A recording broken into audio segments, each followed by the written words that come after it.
Nah, kenapa kemudian saya perlu untuk menulis buku tentang Tantra, perlu juga menggelar rangkaian workshop tentang Tantra ini? Karena memang secara faktual, meski Tantra ini pada dasarnya, intisarinya sama dengan ajaran-ajaran spiritual lainnya yang luhur, ini ajaran terlalu banyak disalahpahami, terlalu banyak pembelokan-pembelokan di tingkat praktis, terlalu banyak hoax ya, atau narasi-narasi yang tidak selaras yang muncul lewat banyak cara.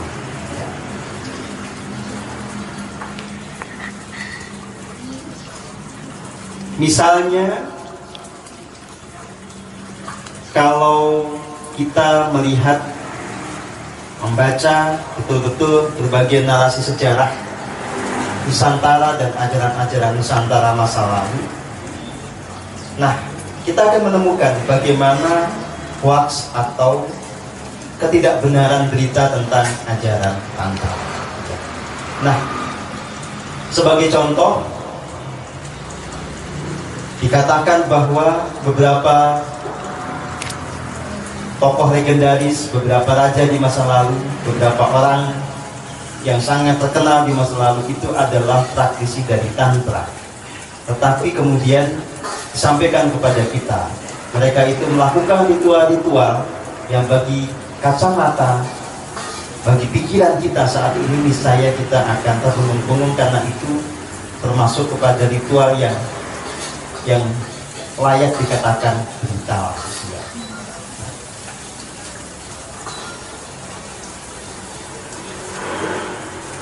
Ada konsep di dalam Tantra ya, yang dikatakan inilah yang menjadi landasan praktik dari para tokoh legendaris itu. Disebutnya sebagai Panca Makara. Jadi ini konsep ya, konsep yang diceritakan. Nah, justru saya mau membongkar ini semua karena ini tidak masuk akal. Jadi Panca Makara ini yang konon dipraktekkan oleh para leluhur kita itu adalah tentang 5 jalan yang diasumsikan bisa membuat kita mengalami pembebasan ya. 5 jalan itu adalah bermabuk-mabukan secara maksimal, makan daging, makan ikan sepuas-puasnya,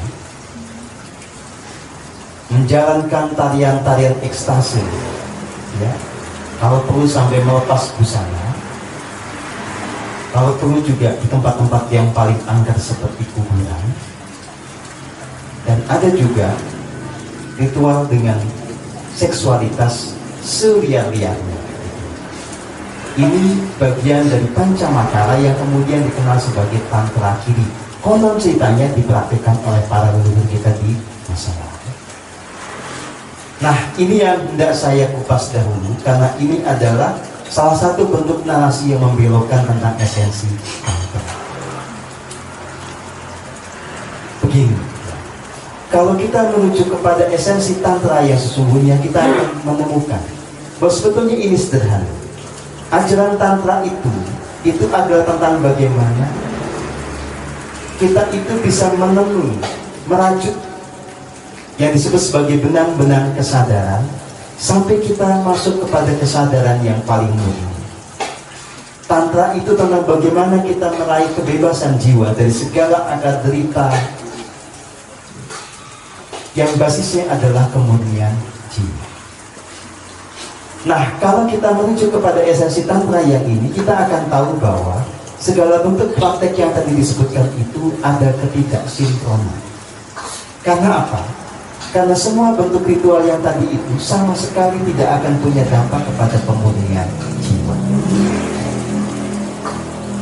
Jadi kalau Anda mau praktek juga boleh ya. Coba kalau berani, luangkan waktu semalam saja, Anda pilih berbagai merek minuman keras, Anda minum sepuas-puasnya sampai Anda mabuk, kemudian dicek besok harinya Anda tercerahkan apa tidak. Anda betul-betul hayati lewat tindakan itu, tubuh karma Anda makin bersih atau tubuh karma Anda makin kering. Anda cermati betul dengan semua praktek itu, kemudian Anda berbahagia atau Anda malah melongsor. Nah itu kalau Anda mau betul-betul menjadi pembuktian atas kebenaran atau kesalahan dari teori ini, ya. Sama saja kalau ada yang penasaran misalnya, ya, coba silahkan gelar pesta seks, terus besoknya Anda cek, Anda tercerahkan tidak setelah melakukan itu. Ini kalau mau yang betul-betul membuktikan dengan langsung, ya, nggak cuma cerita. Nah, tentu saja untuk tahu kebenarannya tidak mesti juga kita menjalani secara langsung. Kita bisa juga mengobservasi tindakan orang lain, kita bisa melihat dampak-dampak yang muncul, gitu ya. Nah, dari situ, ya, kita bisa mengambil kesimpulan yang tepat. Jadi sejauh yang kita bisa selami dengan nalar sehat sekaligus dengan rasa sejati, tidak segampang itu sebuah tindakan membawa kepada kemurnian jiwa.